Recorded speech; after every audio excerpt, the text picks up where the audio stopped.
السلام عليكم ورحمة الله وبركاته. اليوم عندي عمل الهريسة السريعة. عندي هاي هريسة منقعة تقريبا ساعتين ونص ومغسولة. وهذا عندي أجهز لحم، هم لو عندك شحم أي شي، لحم شحم أو دجاج نخليه وياهين ونخليه على نار أول ما يفور، وبعدين على نار هادئة نخليه جدر نترسه تقريبا ماي ونخليه على نار هادئة. هسه بهاي الطريقة أنا خليته لمن يفور وخليت بيه شحم ومي ورد وخليت بيه هيل، وعلى هالطريقة هاي يظل ساعتين ونص تقريبا على نار هادئة. إن شاء الله تعجبكم الطريقة، أسهل طريقة هي هاي. هسه شوفي قام يفور وأنا كل شوية أجي أقلب بيه حتى لا يلتصق بالجدر، لأن إذا لزقت تتحكك ويصير بيها ريحة حكاكة.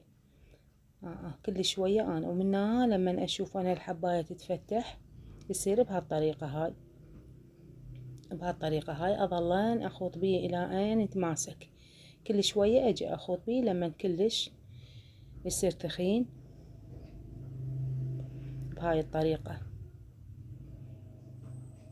حتى لو عندك فانيليا، هيل، مي ورد، أي شي خلي. أنا خليت شوية هيلات ومي ورد، شوية ملح.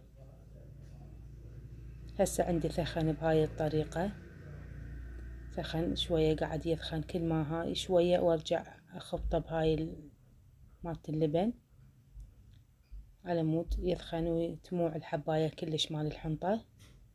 بهاي الطريقة كل شوية تعال يفر الجدر بهاي الطريقة. بعدين اشوفكم شكله ان شاء الله النهائي. وهذا شكله النهائي ان شاء الله يعجبكم. وهريسة شكلها حلو وخفيفة، ولا ثخينة ولا خفيفة كلش، احنا هاي هيجي نحبها. ان شاء الله تعجبكم، ولا تنسون الاشتراك بالقناة وتفعيل الجرس حتى يصلكم